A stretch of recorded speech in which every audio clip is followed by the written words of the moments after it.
Shamsuddin Ogunjimi, and the Accountant General of the Federation of Nigeria, esteemed accountants general from across the African continent, conference sponsors,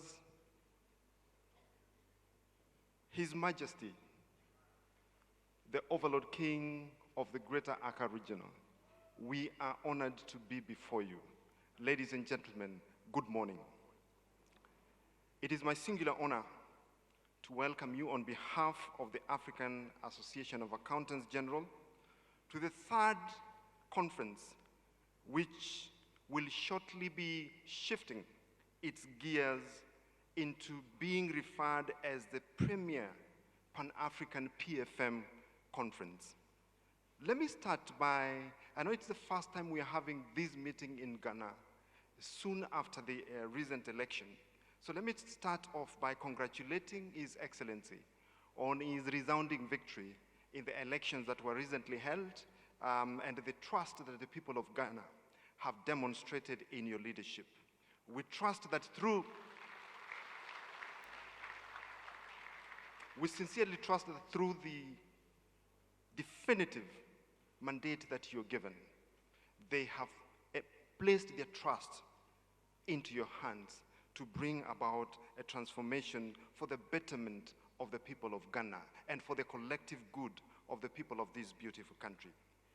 Mr. President, permit me to just mention one thing, that at this point in time, Africa is often making reference to the founding fathers of the various nations of this continent.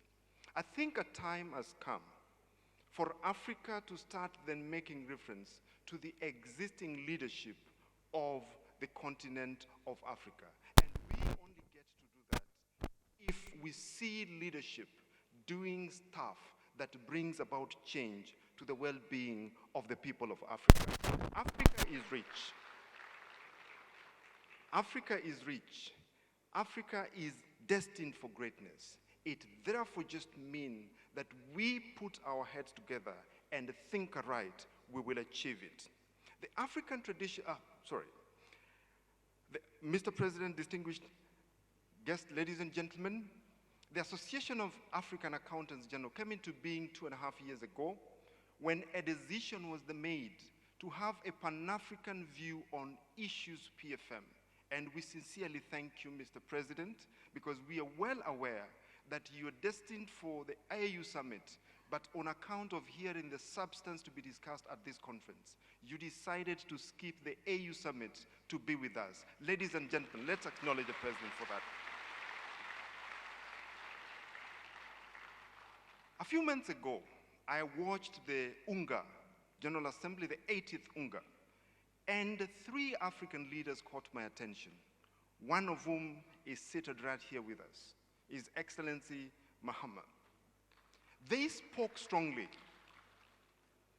and the speech at UNGA should then be brought home, augmented with action.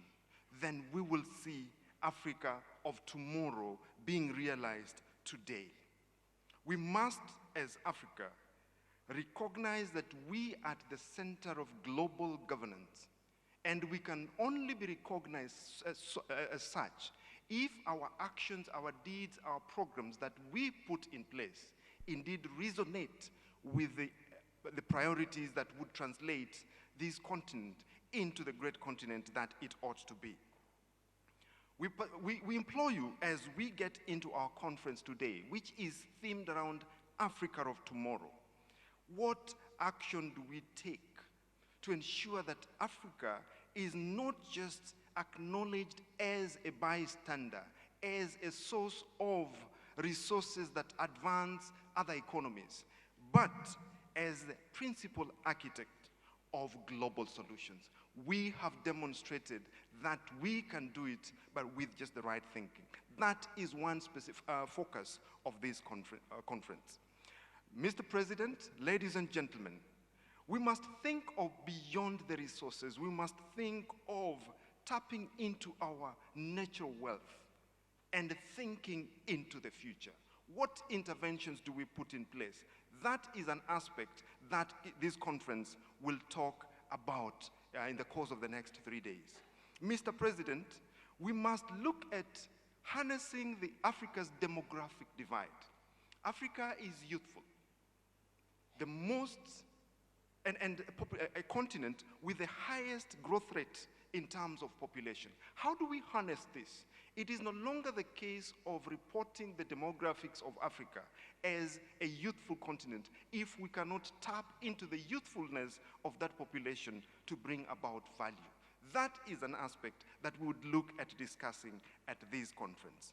Mr. President, climate change is real, and Africa suffers greatly.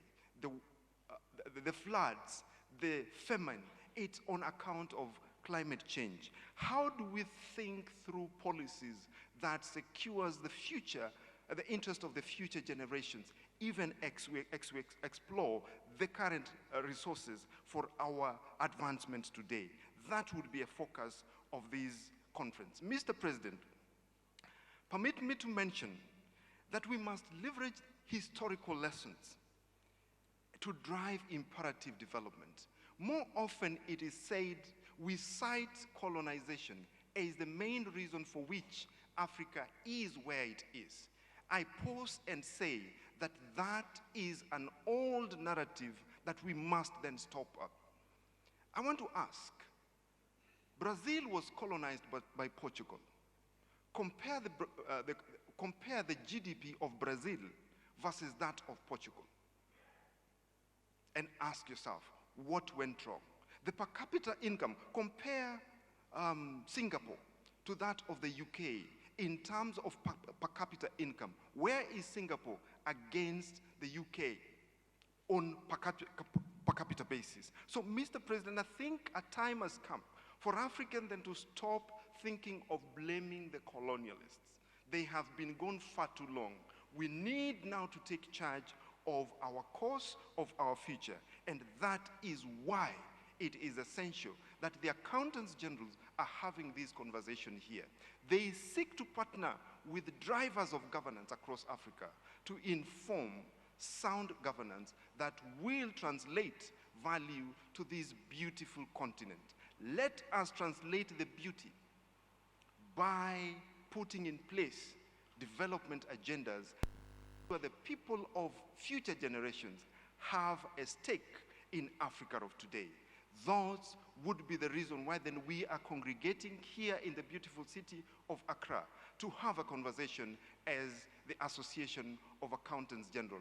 We thank you very much, the various countries that have been mentioned as being present at this conference. We trust that as we run through our conversations today, we will live with the running call to go back to our various capitals and drive the change that would ensure that Africa of tomorrow starts taking shape today in our hands, in our driving spaces. I thank you very much. Thanks for watching. Please like, subscribe, and click on the bell for more updates.